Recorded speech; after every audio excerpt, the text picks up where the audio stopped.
अस्सलाम वालेकुम नाजरीन, आज मैं एक नई रेसिपी के साथ आपकी खिदमत में हाज़िर हुई हूँ। उम्मीद है कि आपको ये मेरी रेसिपी पसंद आएगी। आज मैं आपको भुना हुआ गोश्त बनाने का तरीका बताऊंगी कि कैसे बनाया जाता है।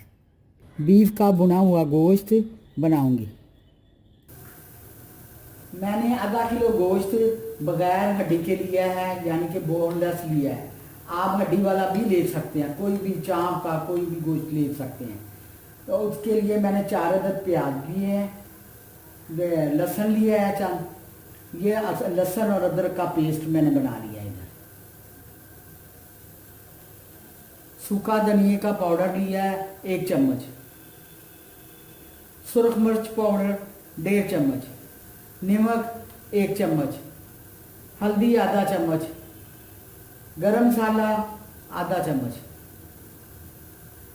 और हरा धनिया। अब मैं आपको इसके बनाने का तरीका बताने लगी हूँ कि आपने किस तरह बनाना है।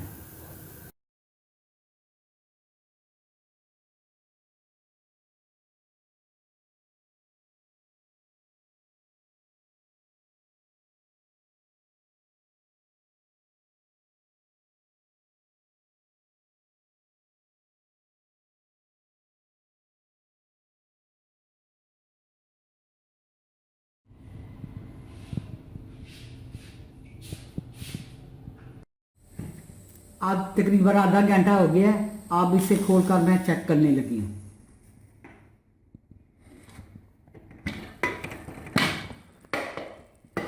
ये देखिए गोश्त गल चुका है। अब मैं इसमें 1 कप ऑयल का डालूंगी।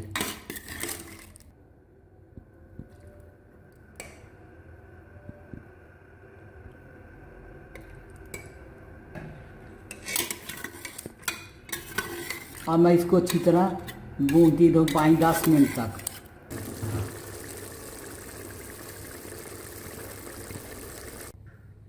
आधी प्याली मैंने दही इस्तेमाल किया है। अब मैं इसमें दही डालने लगी। अब दही डालकर फिर मैं इसको भूनूंगी थोड़ा सा। दही को मैंने अच्छी तरह फेंट लिया था। अब मैं इसमें फुटकियाँ बिल्कुल नहीं नज़र आनी चाहिए। अब मैं इसको दोबारा भूनूंगी थोड़ा सा। भूनने के बाद इसमें पानी डालूंगी जब ये घी छोड़ देगा।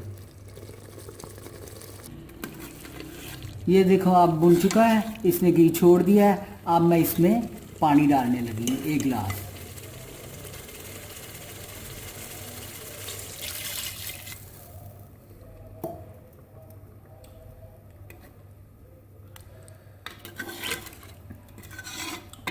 अब मैं इसको ढकना लगा दूँगी। जब ये पकने लगेगा 5 मिनट के बाद मैं चूल्हा बंद कर दूँगी। इसे 2 उबाल आ जाएंगे तो फिर मैं इसे उतार लूँगी। अब मैं इसे वेट लगाने लगी,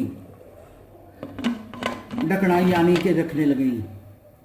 आप आम ढक्कन भी लगाकर इसे डाल सकते हैं। ज़रूरी नहीं है कि ये वेट लगाना पड़े या कुछ करना पड़े, बस यूँ ही वेट हिलेगा, मैंने इसे उतार लेना है। तैयार हो चुका है। अब मैं इसे उतारने लगी हूँ। इसके बाद मैं डिश आउट करूँगी।